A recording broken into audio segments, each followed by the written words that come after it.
He wasn't supposed to be home this early. For years his schedule had been as predictable as the ticking of a grandfather clock. Late nights in boardrooms, dinners with clients, and long hours spent chasing the next million. But tonight was different. The millionaire stepped out of his sleek black car and paused at the grand iron gates of his estate. The moonlight stretched shadows across the driveway, and for the first time in a long time, he felt a strange sense of unease. The mansion loomed ahead, magnificent, yes, but also cold, as though it were holding secrets he had never cared to notice. He pushed the heavy doors open. Creak. Inside, silence. No clinking of dishes from the kitchen. No laughter or idle chatter among the staff. Just a hollow stillness that made the air itself feel heavier. "Hello?" His voice echoed through the marble halls, bouncing back at him like a stranger's call. He set his briefcase on the polished table, listening for footsteps, for any sound that would remind him this was a home and not just a monument to his wealth. But all he heard was the soft hum of the chandelier above. Something felt wrong. He loosened his tie, moving slowly down the corridor. The portraits of his ancestors stared down at him with stern expressions, their painted eyes following him like guardians of a story he didn't yet understand. The millionaire had grown accustomed to noise, the hustle of business, the rhythm of his staff, the daily cycle of control. Silence was not his world. Silence unnerved him. At the far end of the hallway, he noticed a faint glow spilling from the kitchen door. His steps quickened, shoes tapping sharply against the marble floor. With every step, he felt his chest tighten. "Why is it so quiet tonight?" he muttered under his breath. The door creaked open. The kitchen was spotless. Not a pan out of place, not a dish in the sink. The kind of perfection only his long-time maid ever maintained. But where was she? He placed a hand on the counter. Cold. Too cold. As though the room hadn't been used in hours. Yet he could feel something. A presence, unseen, but undeniable.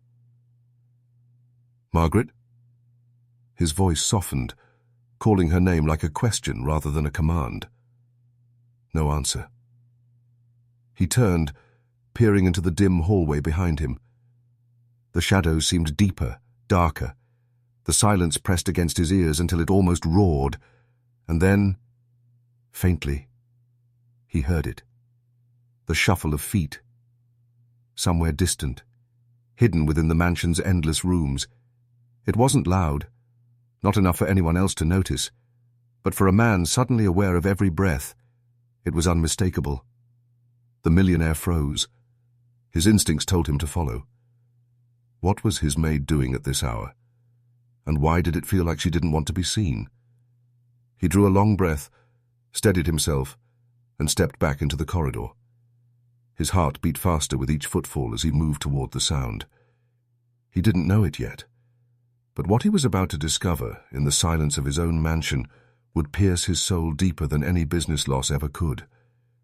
Because in the dim light, in that same silence, he would finally see his maid, not as a servant, but as someone holding a secret that would change him forever.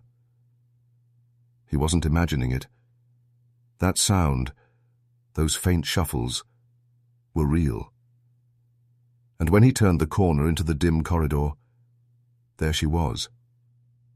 His maid. For years, she had been nothing more than a background presence in his life, always there when needed, never demanding attention, never intruding on his world. She was the kind of person you could pass by 100 times without truly seeing. But tonight, she looked different. She moved slowly, carefully, as though every step carried the weight of something unspoken. Her shoulders sloped lower than usual, her back slightly hunched, as if she were trying to disappear into the walls of the house she knew better than anyone. "Margaret!" he called again, his voice firmer this time. She startled ever so slightly before turning. Her eyes flicked to his, then darted away, as if holding his gaze might betray a secret. The chandelier's glow caught the faint sheen of sweat on her forehead. "Yes, sir?" Her voice was soft, polite, but layered with something else, something guarded. The millionaire narrowed his eyes. "I didn't expect to find you wandering the halls this late. Is everything all right?" She forced a smile, the kind that flickers and fades before it reaches the eyes. "Just finishing up my work, sir. Making sure everything is in order." But her hands betrayed her. They trembled slightly as she clutched the duster against her apron. He'd seen her polish silverware during storms without a flinch. Why would she tremble now, in the calm of his home? He studied her in silence. In the stillness, he noticed details he had overlooked for years. The tired creases near her eyes, the way her feet shifted as though she were ready to retreat at any moment. She wasn't just moving slowly.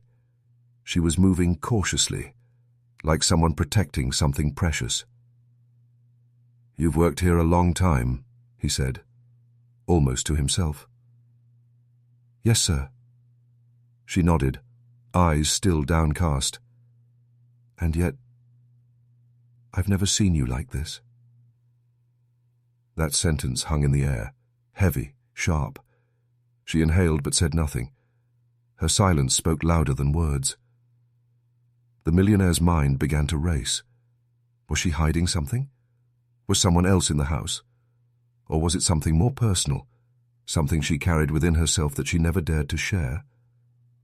He stepped closer. She stepped back. The distance between them wasn't just physical. It was emotional, carved out by years of power, hierarchy, and unspoken boundaries. But tonight, the cracks were showing. Her lips parted, as if she wanted to speak, but then she closed them again, pressing them into a thin line.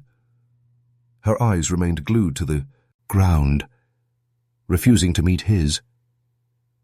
"Margaret," he said softly now, dropping the sharpness from his voice. "If there's something I need to know, tell me." Her throat moved as she swallowed, but still, no words came. Instead, she turned slightly, glancing down the corridor toward the far end of the mansion. For a brief moment, something flickered in her expression. Worry, maybe even fear. Then, just as quickly, she masked it with that practiced calm. The millionaire followed her gaze. The shadows stretched longer at the end of the hall, leading to the wing of the house he rarely entered. His curiosity sharpened. Margaret bowed her head. "Everything is fine, sir. You shouldn't trouble yourself." But her voice trembled, and in that tremble, he heard the truth. Everything was not fine. The silence of the mansion pressed in again, thick and suffocating. The millionaire realized he could no longer ignore the shift in her presence. Something was hidden in these walls, and Margaret knew what it was. He took a deep breath, steadying himself. Whatever secret lingered here, he was determined to uncover it. Because in the stillness of the night, one thing became clear. The faint shuffles he'd heard earlier weren't hers alone, and someone, or something, was waiting deeper inside the mansion. It began so faintly, he almost doubted his own ears. A shuffle, a scrape against the floorboards, then a sound that could have been a whisper, or maybe just the house, breathing in the night. The millionaire froze in place. His heart pounded harder than it should have for a man standing in his own home. The silence returned, heavy and complete, and then, there it was again. Footsteps. Distant, cautious, echoing from the back of the mansion. He turned his head slowly, eyes narrowing toward the west wing, a place rarely visited, a part of the house that always seemed colder, emptier, less alive than to his. He rested. "Margaret!" he called into the shadows, his voice carried, low and uncertain. No reply came. Instead, another sound followed. A muffled voice, too quiet to make out, but filled with a strange urgency. Someone was speaking behind those walls. Every instinct told him to stop, to ignore it, retreat to his study, pour a drink, and pretend he had heard nothing. But curiosity was stronger. He loosened his jaw and took the first step down the long corridor. Each click of his polished shoes against the marble sounded louder than thunder in the suffocating silence. With every step forward, the noises grew clearer. The shuffling was deliberate, not accidental. Someone was moving with intent, trying not to be heard. The millionaire's breath quickened. His fingers brushed the wall as if steadying himself. The hall seemed to stretch endlessly, lined with portraits that appeared to watch him pass with judgmental stares. At last, he reached the old wooden door at the far end. A faint light leaked from beneath it, casting a narrow glow onto the floor. His pulse hammered in his ears. He leaned in, pressing his ear to the wood. Voices, one steady, low and rhythmic. He strained to listen. It wasn't conversation. It sounded more like prayer. But whose voice was it? He pushed the door gently. The hinges gave a long creak, announcing him before he meant them to. He froze, waiting, his body tense, but the voice inside continued undisturbed. Slowly, carefully, he widened the crack of the door and peered inside. There on the floor, kneeling on a small rug, was Margaret. Her head was bowed, hands clasped tightly together, lips moving in whispers he could now hear clearly. Protect him. Give him peace. Soften his heart. The millionaire's breath caught in his throat. She wasn't praying for herself. She was praying for him. For years he had seen her as just another worker, a quiet figure blending into the mansion's background. Yet here she was, hidden away, eking words of devotion for his sake, words he had never asked for, words he didn't deserve. A flood of confusion washed over him. Why would she do this? Why waste her prayers on a man who barely noticed her presence? He stepped back, careful not to be seen, his mind spiraling with questions. His heartbeat no longer raced with fear, it now raced with something stranger. Guilt, awe, maybe even shame. The house felt different now. It wasn't just silent. It was alive with truths he had never cared to hear. The millionaire closed his eyes for a moment, gripping the doorknob as if it could anchor him. For the first time in years, he questioned the very foundation of the life he had built, the wealth, the power, the endless nights of business. Because in the quiet of this hidden room, his maid's whispered faith was worth more than all of it. But this was only the beginning, because the words he overheard tonight would pull him deeper into a story of sacrifice and devotion he never imagined existed under his own roof. He had expected secrets, maybe something out of place, something ordinary, yet concealed. But what he stumbled upon that night was nothing he could have prepared for. The door was barely open, just enough for a sliver of light to escape. The millionaire held his breath and leaned closer, his eye peering into the small, hidden room beyond. Inside, his maid was on her knees. No apron now, no feather duster. Just Margaret, the woman he had always seen but never noticed. She was kneeling on an old rug, her hands clasped tightly, her body slightly swaying, as though the words she whispered carried the weight of her entire being. Watch over him, Lord. Protect him from his enemies. Protect him from himself. Give him peace and show him mercy. The millionaire's lips parted. She wasn't praying for herself. She wasn't asking for money or health or comfort. She was praying for him. His chest tightened. He leaned a fraction closer, his ear straining to catch every word.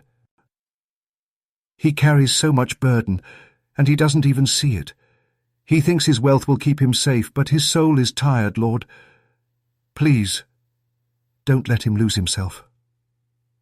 The man who had everything, cars, mansions, endless luxuries, suddenly felt stripped bare.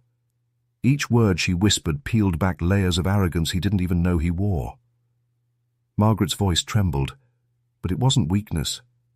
It was passion. It was love. Not the romantic kind, but a love deeper, purer, the kind that asks nothing in return. The millionaire's eyes burned. He wanted to step in, to demand why she would waste her prayers on someone who had barely acknowledged her existence. But he couldn't move. His feet were rooted to the ground, his pride battling his shame. Then her tone shifted, softer, more personal. He doesn't see how lonely he is. He doesn't see the emptiness in those grand halls. But I see it, Lord. I see the boy inside the man, the one still longing for kindness. Help him. Heal him. Her words pierced him deeper than any insult could have. She wasn't judging him. She wasn't condemning him. She was pleading for his soul, as though it were her own. For the first time in decades, the millionaire felt the sting of tears. He swallowed hard, his throat tightening against emotions he had long buried beneath contracts, profits, and power. He thought of every dinner he had eaten alone in that massive dining room. Every night he had returned late to silence, convincing himself this was success. And here, in the smallest, most forgotten corner of his mansion, his maid was kneeling on cold floors, praying away the emptiness he had created. "Why?" he whispered to himself, barely audible. "Why would she do this?" Margaret's hands trembled slightly, but her words grew stronger. "And Lord, forgive him for not seeing those who care for him. Forgive him for forgetting gratitude. Remind him that even the proudest hearts can bend. Even the richest hands can give." The millionaire stepped back, his heart pounding. He couldn't bear another word. His pride was cracking too fast, his armor breaking apart in the glow of a servant's whispered faith. He turned away from the door, pressing his palm against the wall to steady himself. The mansion suddenly felt like it was closing in, its walls echoing with prayers he never deserved. For years he had lived believing loyalty was something money could buy, but what he had just witnessed proved him wrong. This woman, hidden in shadows, had given him something money could never purchase: genuine devotion. The silence outside that door was no longer empty. It was alive with meaning. The millionaire exhaled shakily, wiping at his damp eyes before anyone could see. He knew he couldn't hide forever. At some point, he would have to face her. He would have to ask the questions clawing at his chest. But not now. Not yet. He took one last look at the narrow glow spilling from the hidden room, then turned and walked back down the hall.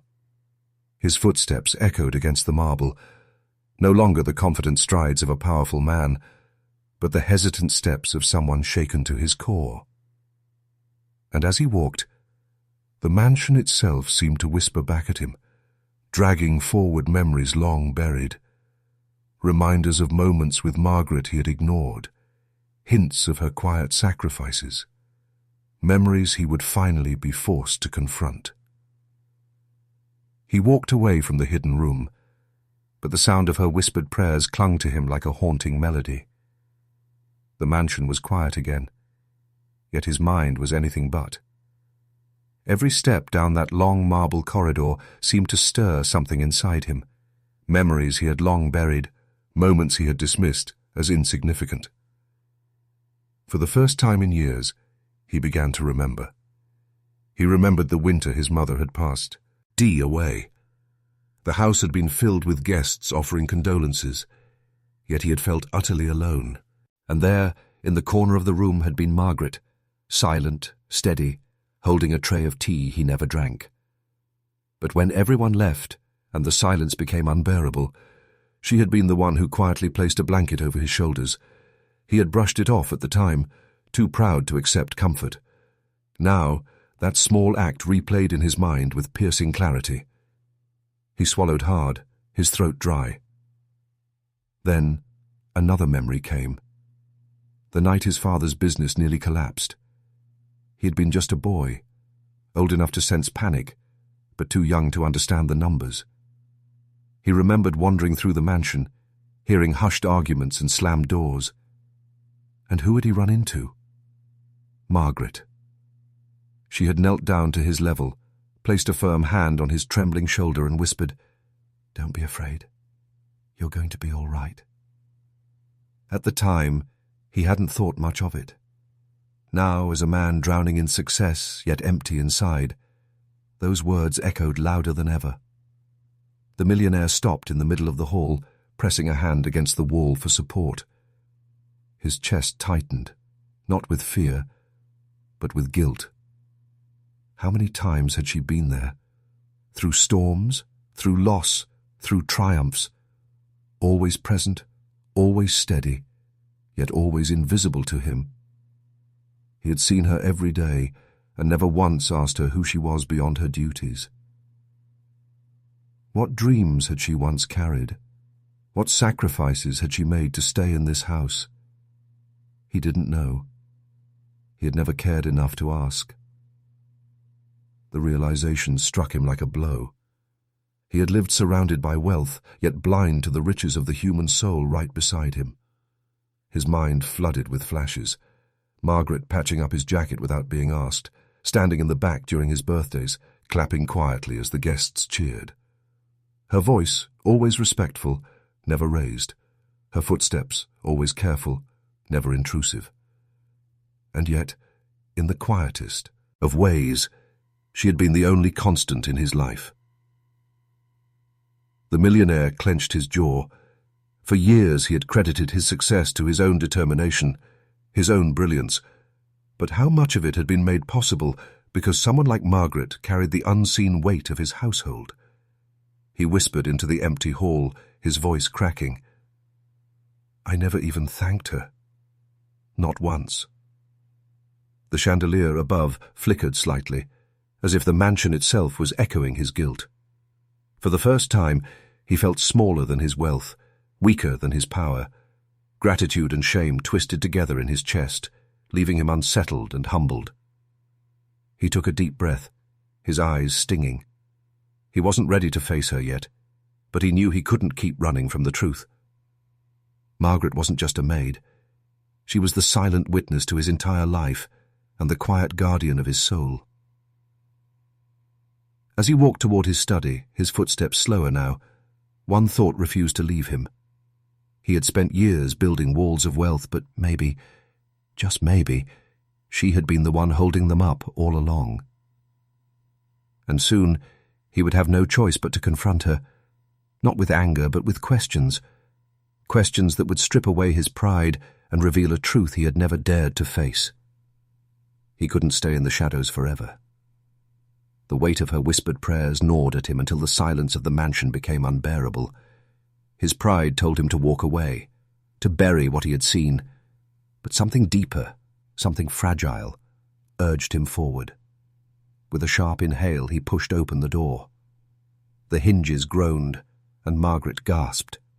She whipped around, eyes wide, her hands frozen mid-clasp. For a split second, she looked like a child caught doing something forbidden. Then her gaze dropped to the floor, shame pulling her shoulders inward. "Sir," she stammered, scrambling to her feet. I didn't expect—" "The millionaire did." Io stepped inside, closing the door softly behind him. The air felt charged, heavy with unspoken words. He studied her face, lined with years of quiet labor, her expression trembling between fear and sorrow. "Why?" His voice cracked against the silence. "Why were you praying for me?" Margaret flinched, her fingers twisting the fabric of her apron. She didn't answer at first. Instead, she bowed her head as if bracing for his anger. "Do you think I'm so weak I need your pity?" His tone was harsher than he intended, a defense against the vulnerability clawing at his chest. She lifted her eyes, glistening with unshed tears. "No, sir. Not pity. Never pity." Her voice was soft but steady. "I pray because someone has to." The words stunned him. He blinked, his throat tightening. Margaret took a shaky breath and continued. "You carry the world on your shoulders, sir. Everyone sees the cars, the mansion, the power. But I've seen something else. I've seen the loneliness in your eyes when you think no one is watching." He opened his mouth to respond, but nothing came out. His defences faltered one by one under the weight of her honesty. "You've given this house everything money can buy," she whispered. "But money can't fill silence. It can't warm a cold heart. So every night I kneel and ask God to give you what gold cannot." The millionaire felt his chest cave in. No deal, no contract, no victory had ever pierced him like these words. He turned his face away, ashamed of the moisture gathering in his eyes. "Margaret," he said hoarsely, "why me? I've treated you like staff. Nothing more." She smiled faintly, though her lips trembled. "Because even masters need someone to stand for them in prayer. You don't have to deserve it, sir. That's the point of grace." Her words broke him. The armor he had built over decades, polished, impenetrable, shattered in that hidden room. His knees felt weak. For the first time in years, he sat down heavily, running a hand over his face, to hide the tears that now slipped free. Margaret moved closer, but not too close. She kept her hands folded, her posture humble. She wasn't seeking recognition, nor forgiveness. She was simply being who she had always been, a quiet guardian in the shadows. He forced himself to meet her gaze. His voice, stripped of authority, came out in a whisper. "All these years, and I never saw you." Her eyes softened. "You didn't need to see me, sir. You just needed to know someone was there." Silence filled the room again. But this silence was different. It wasn't cold or suffocating. It was gentle, almost sacred. The millionaire leaned back, exhaling shakily. His wealth, his titles, his empire, none of it compared to the simple truth standing before him. A maid who prayed for him daily, not for gain, but out of love. In that moment, he realized he wasn't confronting her. He was confronting himself, his pride, his blindness, his failure to cherish what had been with him all along. And as Margaret lowered her gaze once more, humility wrapped around him like a cloak, because what came next was something he hadn't allowed himself in decades. Tears. Tears that would fall freely, washing away years of arrogance and unveiling the man he truly was. The silence broke, not with words, but with tears. Hot, unfamiliar, and unstoppable, they slid down the millionaire's face, betraying a man who had built his life on control. For decades he had held boardrooms in the palm of his hand, negotiated deals worth millions, and commanded respect without blinking. Yet here, in front of his maid, he wept like a child. Margaret stood frozen for a moment, her hands still folded at her waist.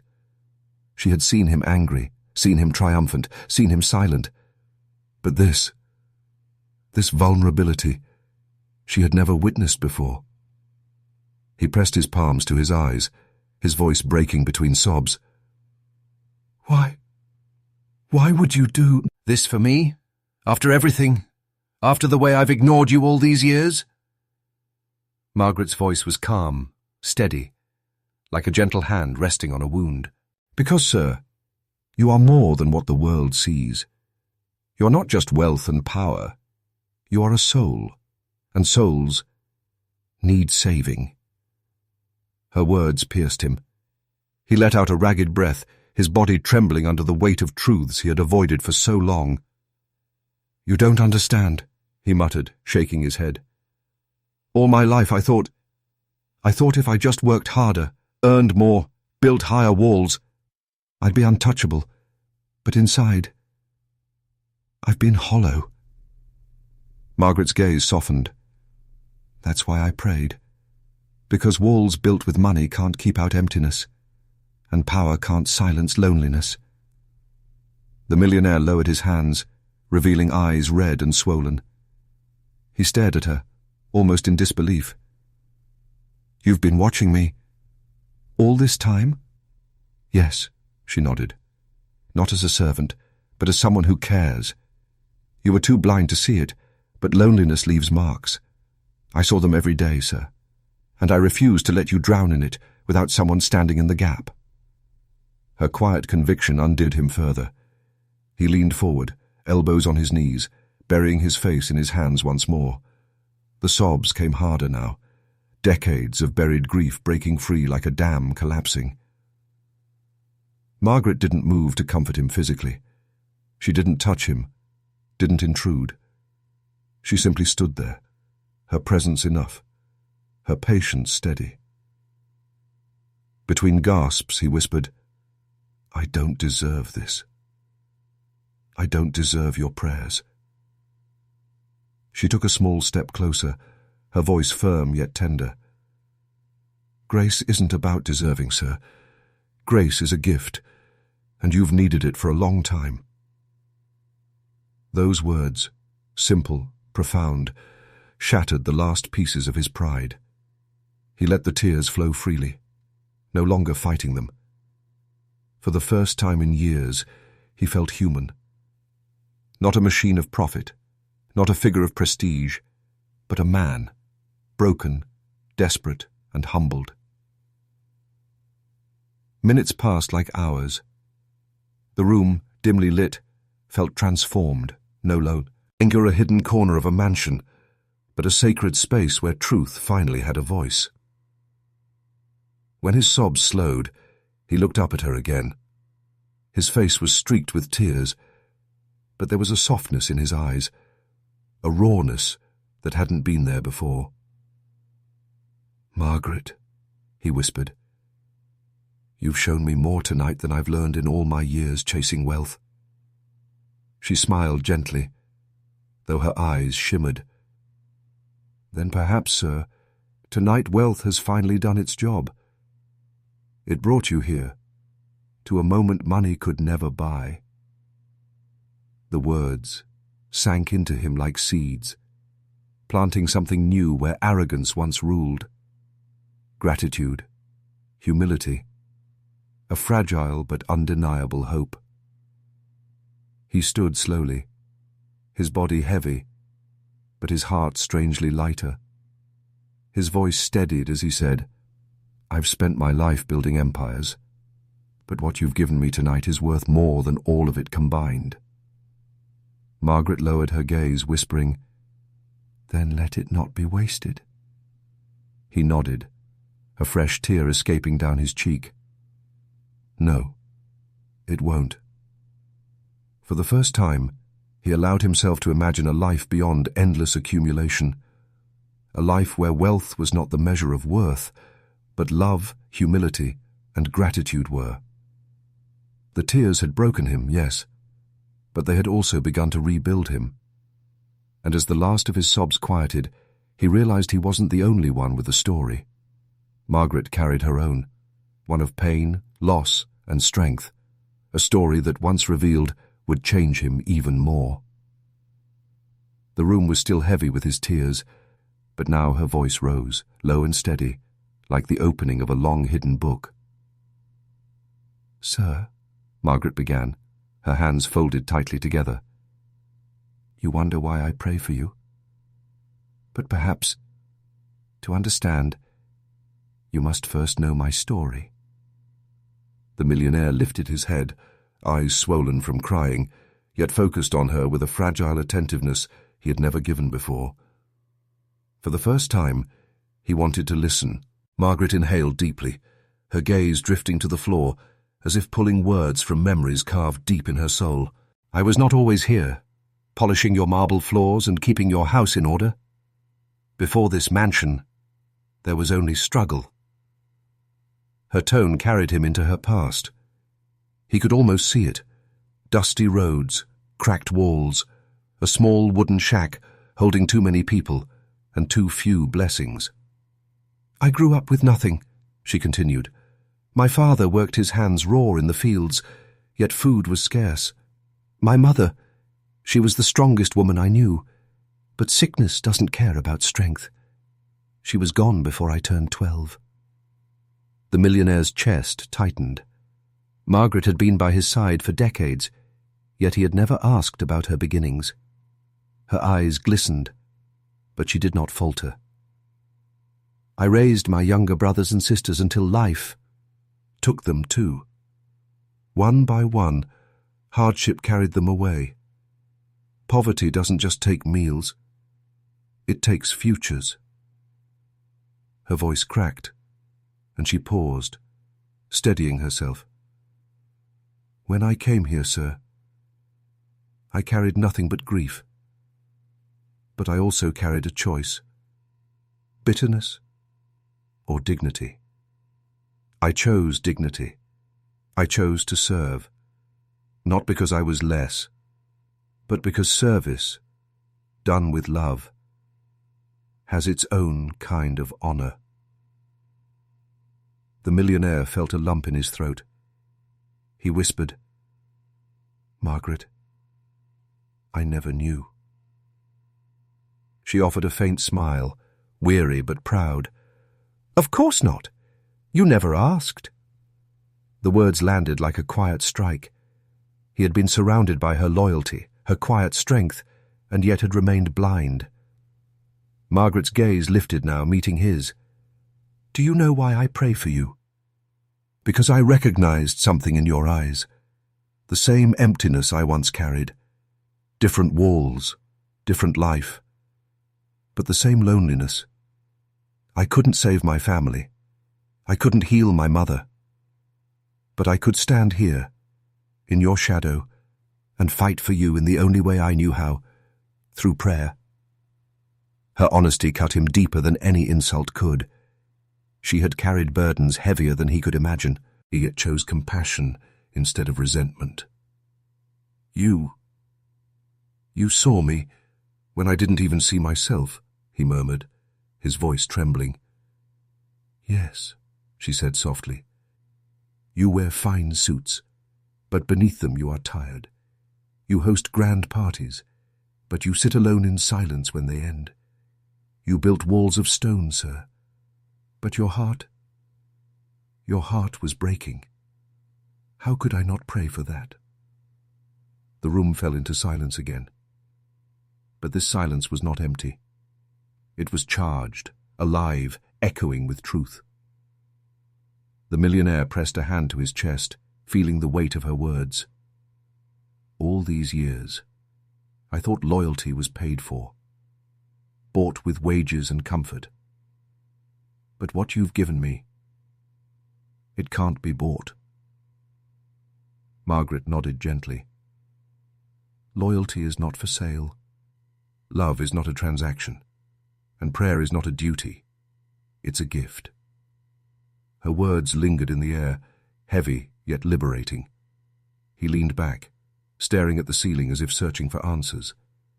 His entire understanding of power, wealth, and devotion had been reshaped in one evening by the woman he had overlooked for half his life. Finally, his voice broke the quiet. "Margaret, you've carried me all these years. Silently, faithfully, and I—" He paused, swallowing the guilt rising in his throat. "I never once carried you." She shook her head slowly, kindness radiating even through her scars. "That is not your burden, sir. We each carry what we are given. But now, perhaps you can carry something different. Not just wealth, not just empire, but people. Hearts." The millionaire lowered his gaze, tears threatening once again, but softer this time. Tears not of despair, but of awakening. In her story, he had seen himself. In her pain, he had glimpsed his own. And in her prayers, he had found a love deeper than any contract, any deal, any fortune. And as dawn's light began to creep through the windows, he knew the mansion would never feel the same again. Because for the first time, it wasn't the wealth that defined its walls, but the love that had been hidden inside them all along. Redemption doesn't roar in with trumpets. Sometimes it begins with a whisper, soft, steady, determined. That's how it began for the millionaire, in the very mansion that once echoed with emptiness. The morning after his breakdown, the air felt different. The house was the same.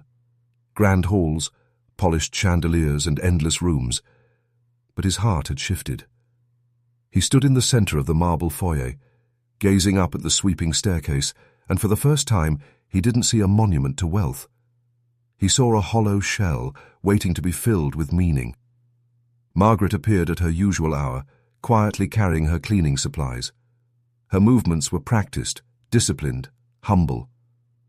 But today, he stopped her with a gentle voice she had never heard from him before.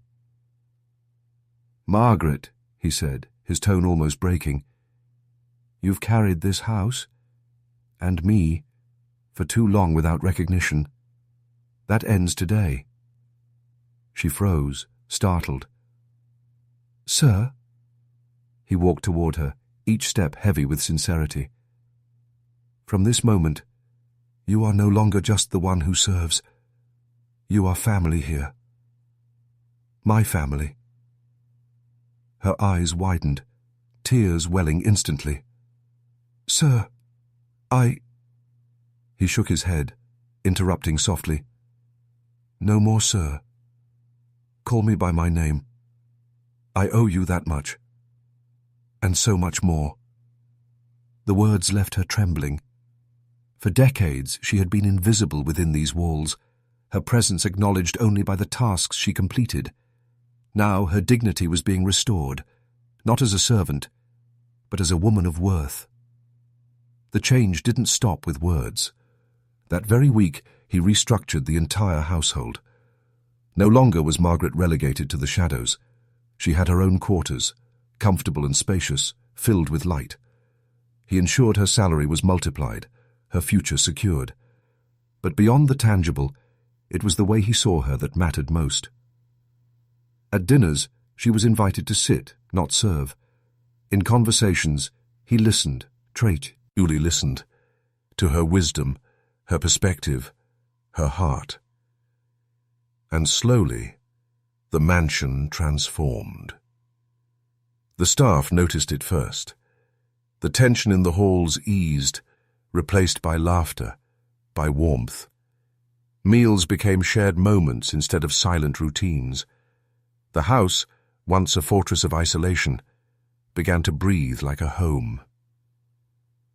The millionaire himself was not the same.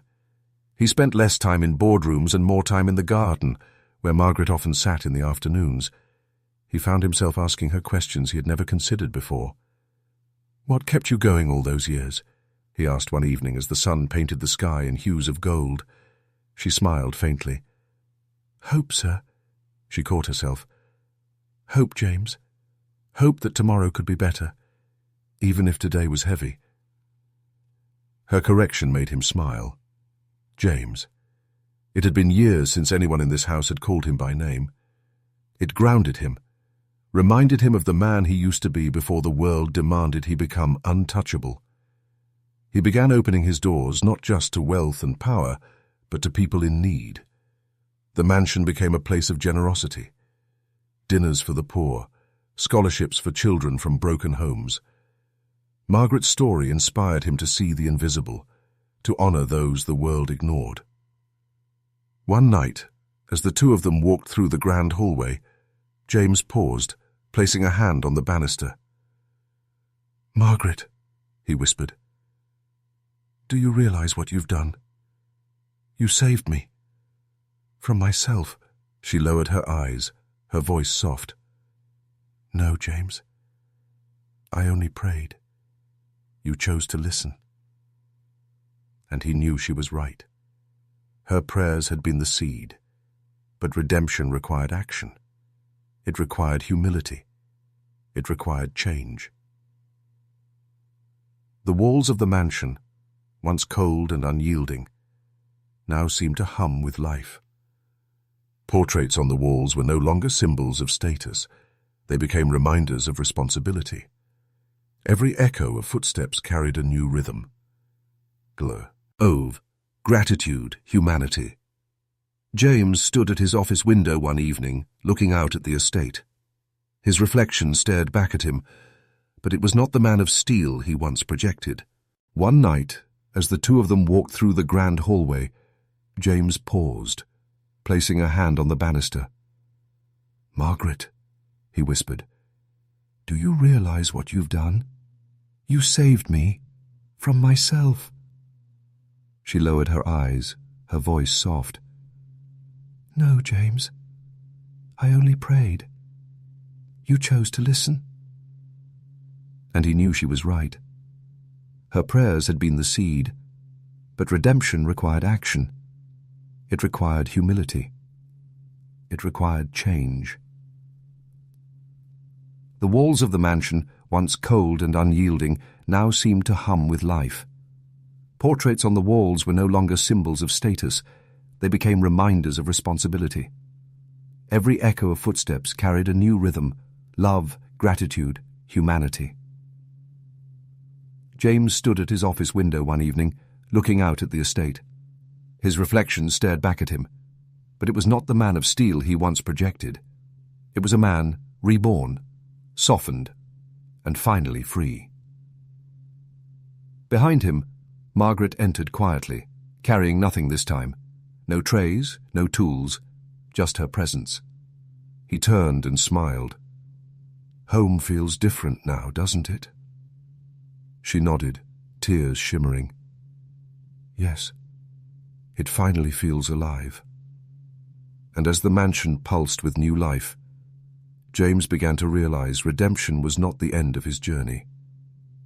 It was only the beginning. Because true change leaves a legacy, and his was just taking root.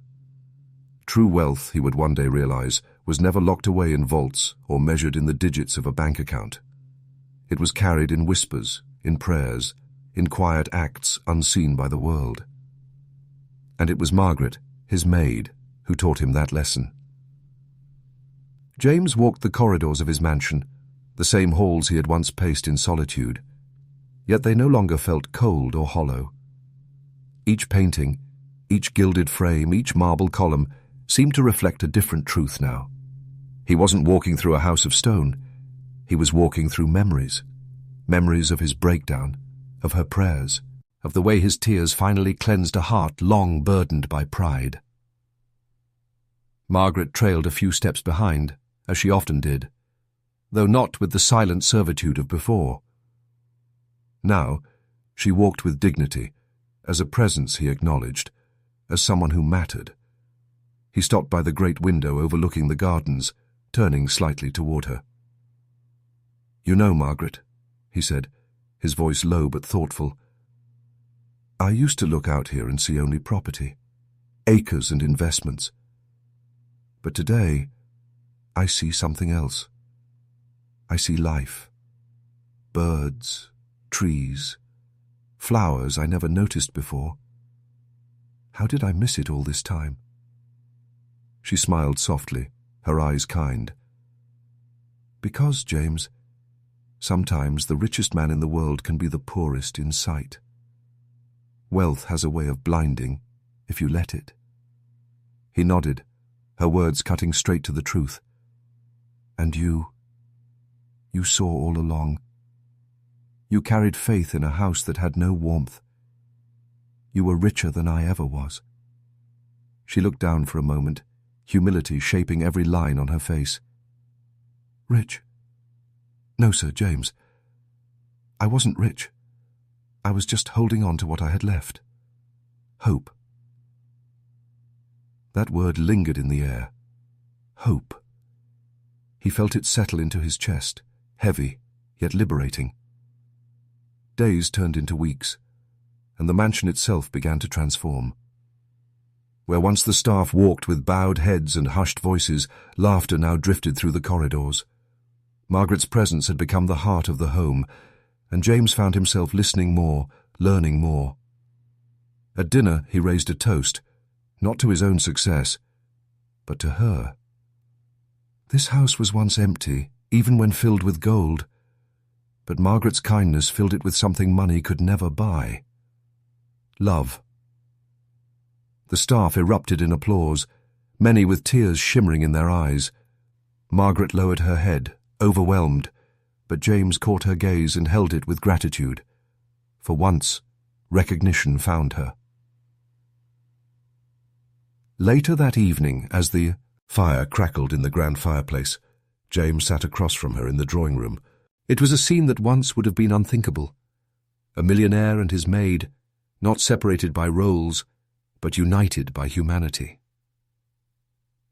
"Margaret," he said quietly, "all my life I chased victories, deals, titles, numbers in accounts. But when I stood in that room, hearing you pray for me, I realized I had already lost the most important battle." She tilted her head gently. "And what battle was that?" "The battle for my soul," he admitted. "I was empty, dead inside, and it took your prayers, your love, to bring me back to life." Her lips trembled into a smile, and she whispered, "Then I suppose my years here were not wasted?" "No," he said firmly, his voice breaking with emotion. "Not wasted. They were the greatest investment this house has ever known." Seasons changed, and so did James. He began inviting people into his home not for their wealth, but for their need. Struggling families found meals at his table. Children received scholarships funded by his fortune. The mansion that once symbolized excess became a beacon of generosity. But the true change was not in the deeds, it was in the man himself. He laughed more, listened more, lived more, and every time he faltered, he remembered Margaret's whispered prayers echoing through the hidden room. One evening, he asked her the question that had weighed on his heart. "Margaret, after everything you endured, loss, poverty, hardship, why didn't you give up? Why didn't you grow bitter?"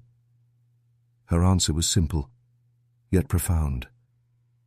"Because bitterness feeds no one, James. But love keeps even the emptiest soul alive. I chose love." The words struck him with the force of revelation. All his life he had chosen ambition, power, control. And here she was, reminding him that the greatest choice was always love. Years passed, and age softened them both. James, once a towering figure of industry, walked a little slower, spoke a little gentler. Margaret, though weathered by time, carried the same quiet dignity she always had. On his final days, when the mansion grew quiet again, James asked her to sit by his side. His voice was weak, but his eyes held clarity. "Margaret," he whispered, "you taught me the greatest truth of all, that wealth isn't measured by gold or power, but by the lives we touch and the love we give. You were the richest soul I ever knew." Tears streamed down her face as she clasped his hand. "And you, James, finally became the man I prayed you would be." He smiled faintly, closing his eyes, and in that moment, peace washed over him. The mansion remained, but it was no longer remembered as the fortress of a cold millionaire. It was remembered as the home where a maid's quiet prayers reshaped a man's soul, and where true wealth was finally understood. The moral echoed long after. Sometimes, the greatest riches do not lie in vaults or treasures, but in the unseen kindness of humble souls who love without expecting anything in return. And for James, the millionaire who once thought he had everything, that truth was the wealth that finally set him free.